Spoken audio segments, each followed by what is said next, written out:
1991 से भी बदतर हो चली है।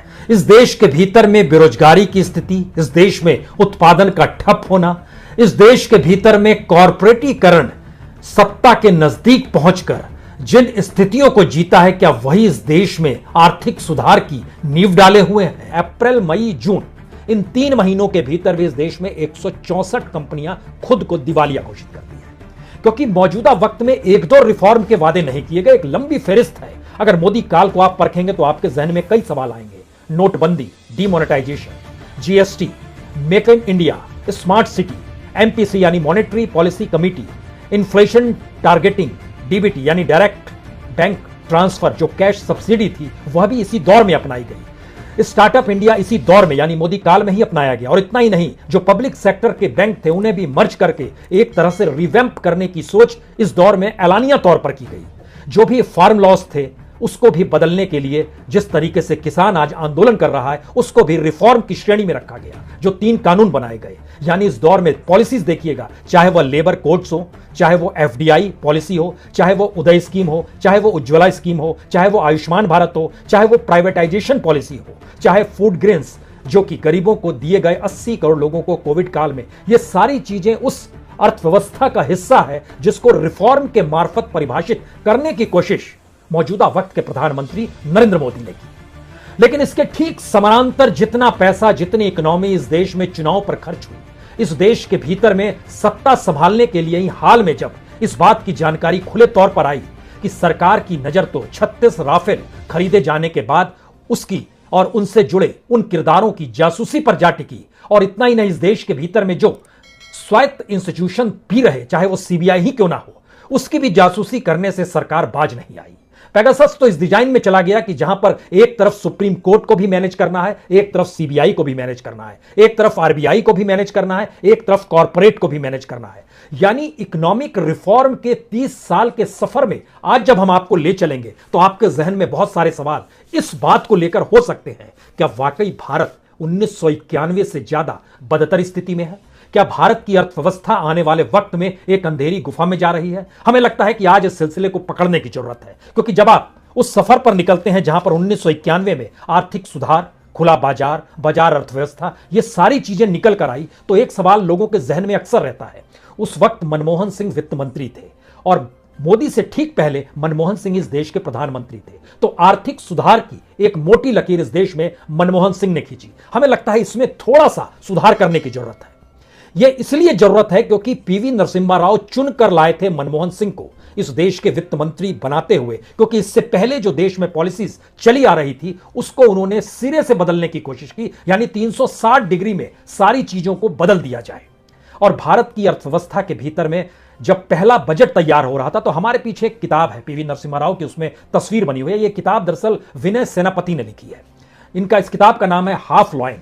इस किताब के भीतर में इस बात का जिक्र बहुत साफ तौर पर उभरता है कि किस तरीके से मनमोहन सिंह भी उतने कड़े रुख को अपना पाने की स्थिति में नहीं थे जितने कड़े रुख को पीवी नरसिम्हा राव बदलना चाहते थे।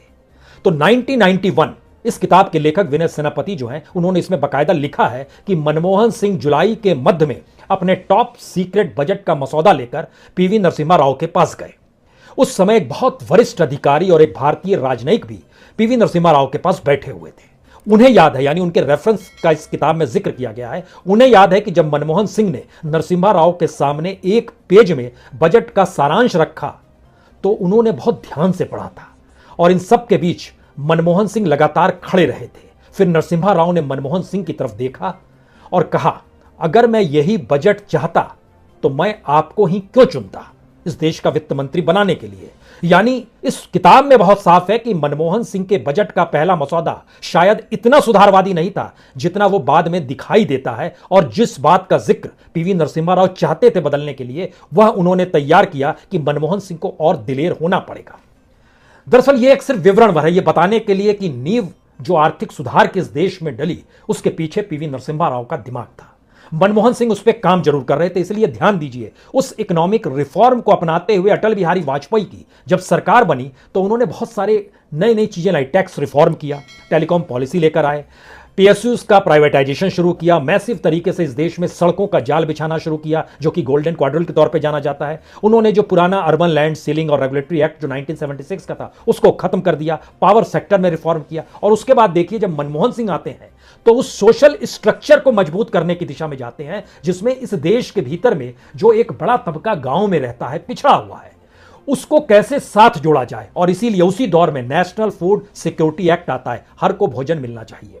मनरेगा उसी दौर की उपज है, सर्व शिक्षा अभियान उसी दौर की उपज है, आधार कार्ड उसी दौर में बनता है। इतना ही नहीं, जो न्यू मैन्युफैक्चरिंग पॉलिसी थी वह भी उसी दौर में बनती है। और जो कहते हैं कि एमआरटीपी एक्ट जो था उसको उन्होंने खत्म कर दिया। और जो सेलिंग अप पीएफआरडीए जिसको कहते हैं कि pension fund regulatory and development authority, उसको भी नए तरीके से उन्होंने ढालना शुरू किया।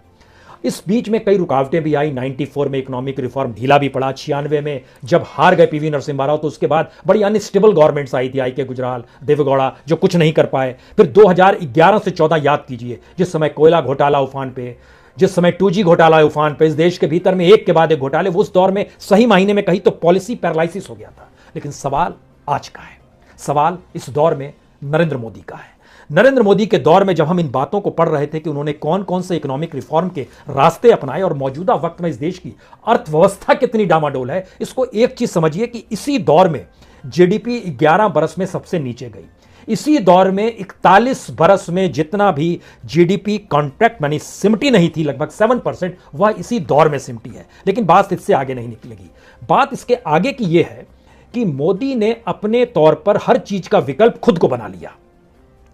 वित्त मंत्री कोई मायने नहीं रखता इस देश के भीतर में। और मौजूदा वक्त में आपसे कोई पूछ दे वित्त मंत्री क्या करती हैं तो आप कहेंगे वह थोड़ा इस देश की अर्थव्यवस्था तय करती है। अर्थव्यवस्था तो पॉलिटिक्स तय करती है, ये सही है।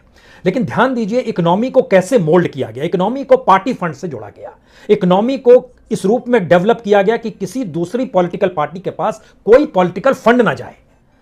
इस तरीके से क्रिएट किया गया कि प्राइवेट सेक्टर को जब हम प्राइवेटाइज करेंगे या डिसइन्वेस्टमेंट करेंगे तो वह भी जिन हाथों में जाएगा उसके जरिए भी इकोनॉमी का एक बड़ा हिस्सा उस पॉलिटिकल पार्टी को मिलेगा जो सत्ता में है, यानी बीजेपी के पास है। और बीजेपी यानी मौजूदा वक्त में प्रधानमंत्री मोदी, और उनकी दृष्टि से चुनाव उन्हें हर जगह जीतना है, लड़ना है, खरीद फरोख्त होनी है और सारी चीजें उनके अनुकूल होनी है। और इसी प्रक्रिया में आरबीआई की क्या स्थिति हुई, बैंक मर्जर की क्या स्थिति हुई, इस देश के पब्लिक सेक्टर कि जो भी कंपनियां थी जिनको बेचा जाने लगा उनकी क्या स्थिति हो गई। और अब सामने हमारे भारत पेट्रोलियम खड़ा है जिसका लोग इंतजार कर रहे हैं कि सबसे ज्यादा डिविडेंड देने वाला संस्थान भी किसके हाथ में बेचा जाएगा।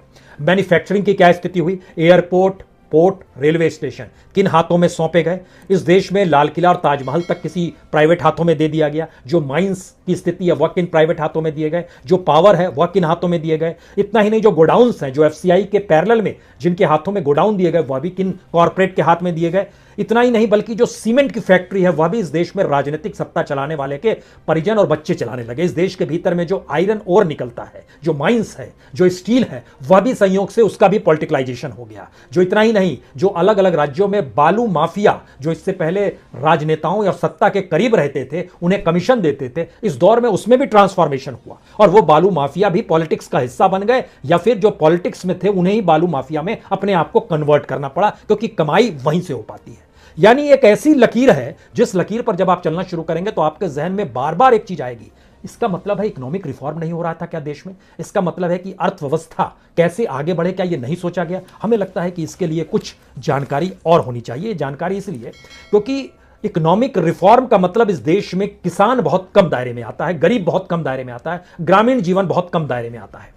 जो आता है वो कॉरपोरेट आता है। लेकिन जरा कोशिश कीजिए समझने की, जो 2017 में आईबीसी यानी इंसॉल्वेंसी एंड बैंकरप्सी कोड लेके आए, उसमें इस बात की इजाजत दी गई कि जो भी कॉरपोरेट समझता है कि उसकी हालत खस्ता है, वो कंगाल हो चला है, चाहे उसने बैंक से लोन लिया हो, यानी जनता के पैसे